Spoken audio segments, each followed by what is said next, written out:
What's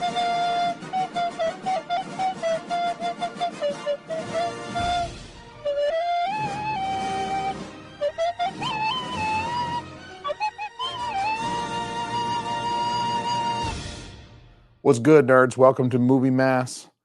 We're going to be doing an It Stinks movie review for the film Rebel Moon Part 2.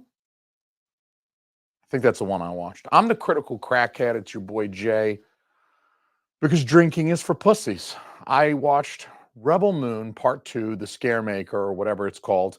And that's really my first problem with this movie. It's got a dumb name. It's easy to forget, just like the rest of this movie. Anyway, I actually have never seen the first Rebel Moon, which I probably should have watched, like Snyder intended, but I do what I want. Don't tell me what to do. I'm not watching the first movie first. I didn't want to have to sit through that movie and then this movie to complain about this movie. So I just figured go straight to the movie that I want to bitch about, right?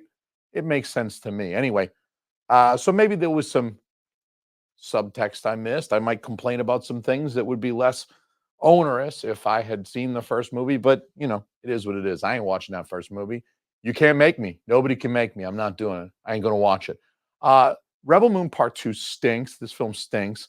And it's actually a little bit mind-boggling as to why. I was considering like what about this film is offensive. As I was taking my daughter over to her grandparents to spend a nice day with Nana and Gampy, I was driving her to her grandparents. We were chit-chatting, and in the back of my brain, I was thinking, like, what really is the problem with Rebel Moon? Like, Rebel Moon is fine, I guess. But like, what's the problem? There's actually several individual components of Rebel Moon 2 that, at least on paper, seem pretty fucking cool. For example, if you told me that there was a movie featuring a cyborg voiced by Anthony fucking Hopkins, I'd have said, "You son of a bitch, I'm in." Ed Skrein playing an unhinged, ruthless, irredeemable bad guy again. He's got a name kind of like Francis. Again, it's maybe not quite as feminine as Francis, but it's like Atticus or some shit like that. It's he's got a silly name in this one too. A sword fighting Korean bitch with metal arms. That's pretty fucking cool. Carrie fucking Elwes. How the fuck do you say his name? Always? Elwes. Is the E silent? Is the S silent?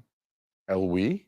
I don't know. I don't know how to say that guy's name, but he's the fucking Dread Pirate Roberts, and they fucking stabbed him. How are you gonna stab my boy, the Dread Pirate Robertson? This is garbage, okay? That part was completely bullshit, okay? It's historically inaccurate. The Dread Pirate Roberts never got stabbed to death. But at the same time as it had all of these cool individual elements, I really never felt like any of those parts like harmonized in a pleasing way. Like they didn't fit together like puzzle pieces would. And then, you'd hope that like all of these little pieces would fit together, form some like wild psychedelic image across this puzzle because you got all the puzzle pieces in. But really, it just kind of felt like a bunch of shit like thrown at the wall to like see what sticks. I mean, somehow this film is less than a sum of its parts, which could have been very interesting, like I said a moment ago. But instead, Rebel Moon 2 feels like it's trying to be too many things at once. It's got these big Star Wars knockoff vibes at times. I'll dig into that in just another moment. But they've been open about the fact that this originated as a Star Wars pitch. Like this was supposed to be a Star Wars movie, like in a different reality of the multiverse. There's a version of me that saw this and it was a Star Wars movie and it had like actual lightsabers instead of Chinese knockoff lightsabers and actual Jedi instead of just Asian broads that have metal arms. But, obviously they're acknowledging the fact that it's a Star Wars knockoff. That doesn't make it any less of a Star Wars knockoff. So you got like a big piece of this pie is Star Wars flavor. It also has this kind of steampunk vibe, which I don't think it gets comes by fairly from Star Wars.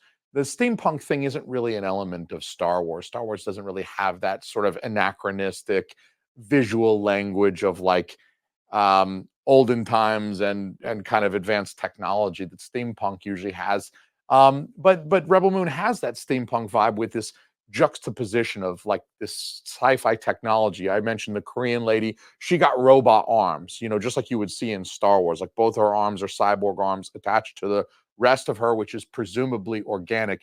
Because if she got a cyborg vagina, I have a robot vagina.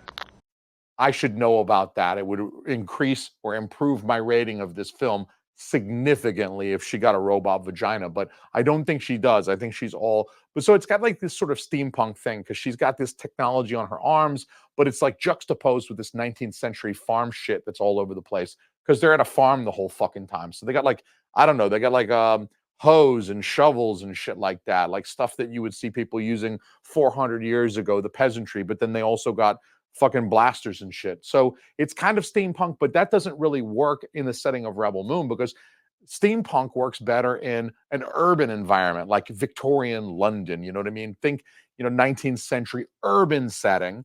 It doesn't work in the rural setting that is Rebel Moon. So it just felt like it was a little steampunk. Like the guys on the big ship have this big gun that can fucking nuke half the planet, right? It's like the Death Star, but like puny, and they have to turn this crank, and it looks like something that would have been on a fucking 18th century warship, right? They got to turn this crank to move the gun instead of putting it into like a computer and letting the fucking thing move and adjust the guns. They're actually turning an actual wheel, like me rolling down a fucking window in 1986 to turn the turret of this gun, which was kind of like a steampunk element that didn't fucking work at all. Also, I caught a not subtle at all Seven Samurai vibe with outsiders of like Cora and Titus and the broad with the black paint across her eyes. They were protecting this farming village from the more numerous and better armed empire that wants to steal the village's food. And that was even before I went to Wikipedia and realized that they actually are citing, like Star Wars, they're citing Seven Samurai as an influence in this film. That's fine. That's fine that they cite the source. They still didn't do it right. And while I commend Snyder for looking to Kurosawa in that way and being upfront about it, because it's not like it wasn't obvious to us that he did, The Seven Samurai is a film that has been made, remade again. Even the remake has a remake with The Magnificent Seven having a remake of its own. So, like Seven Samurai has been kind of done to death. Doing like a 15th Seventh Samurai remake ish thing is just, it's old territory. Okay, you've already done it. At this point, using Seven Samurai as an inspiration is like some first year student filmmaker shit. It's fine. Okay. Hopefully, you saw Seven Samurai 25 years ago when Criterion put it on DVD, like I did. And it could be an influence, but you're over that. You don't need to remake a film that's been remade more than the fucking Bible has been reprinted. On top of that, the aesthetic of this movie was like the cover of Days of Heaven. It looked really dusty. I mean, I guess that makes sense for the rural setting, but it just looked dusty. As a Seven Samurai knockoff, the single location of the farming village is kind of a necessity, right? All of the action has to take place within this a small area so that the outsiders who've come together, banded together to protect the village, can protect the village. They got to be there to protect it. But as a sci-fi space opera, it really feels like a wasted opportunity for them to spend the entire 2-hour runtime in one spot on one planet, the whole fucking movie. So, that made it more boring to me. Like, fly around a little bit, go visit some other planets. You know what I mean? Like, go visit some, naked fucking Jar Jar Binks lady or some shit like that. I don't know. But for me, the elephant in the Rebel Moon room is the inevitable comparison to Star Wars, whether they admit it or not. And they did, to their credit, they admitted that this was originally supposed to be like a Star Wars pitch. And if it had lived another life, it may have altered and been more of a Star Wars universe thing, but they made the film anyway, even though it's not a Star Wars. And so it compares unfavorably, in my opinion, to the idea of Star Wars. But at the same time, Rebel Moon might actually be a better or more enjoyable film than the last few Star Wars films. I mean, I'd rather watch my parents fuck than watch Rise of Skywalker again.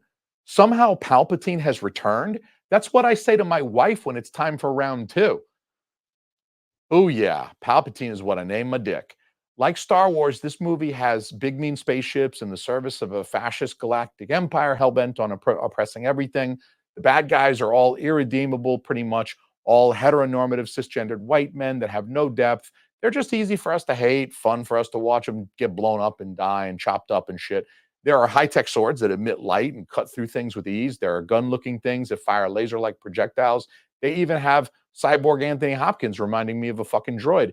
It really does feel like they didn't change a whole lot. It feels like Star Wars movie made by Temu. It's like the type of film that makes you ask the unimportant questions, like how close can you get to another IP before you infringe a copyright? There's a line in the sand of a dusty farming town on some planet I don't give a fuck about. There's a line in that sand, then over the line, you got Star Wars IP. That's copyright infringement. Rebel Moon stands with its big toe, like right on that line, where it's like another centimeter and you're going to be in copyright infringement land. But they get as close as you can. And it's an exercise in getting as close as you can without getting your ass sued. And none of that is really fun for the viewer, right? It's repetitive, it's whatever. Yeah, so what? You're better than Rebel or you're better than Rise of Skywalker. Who gives a shit, okay? They could make a comedic sitcom, right? About what if Adolf Hitler had won the war, where he has 4 kids, and it would be better than Rise of Skywalker, okay? Another significant complaint that I have about this film is that they made this lady right here look like this. They for real gave her the same haircut as Butthead from Beavis and Butthead. I had to pop open my porn and drugs laptop to even get off during this movie. Look how gross and sweaty she looks. The whole time, she looks like she smells. I don't care if it is realistic. It's not hot. George Lucas might be borderline retarded himself, but at least he was smart enough to think of a scenario in which he could make Princess Leia look hot and exploit Carrie Fisher, even though that whole struggle in the Tatooine desert, it had to be 110 degrees. Throughout that whole struggle, she doesn't break a sweat. Leia doesn't break one fucking bead of sweat roll down her temple, even after choking out goddamn Jabba the Hutt. And that's how you get 13-year-old boys to watch your shit, right? Make them look hot. I don't care if it's 110 degrees and she did just choke out a 400-pound slug with a fucking chain in her bare hands. It doesn't matter. Wipe the sweat off her brow. Put some fucking makeup on, make her look good. If the actress looks good, let her look good in the fucking movie, and then people will want to watch it, right? Because we have penises. I mean, I guess not all of us, but, you know, some of us, a lot of us do. And I guess that's a lesson that Zack Snyder didn't steal from Star Wars. So Rebel Moon Part 2, The Fresh Maker, is better than Damsel, but so is Pounding Nails Through Your Dick. That's not an endorsement. Anyway, this movie stinks worse than this lady's sweaty vajingo. Just keep watching porn, y'all.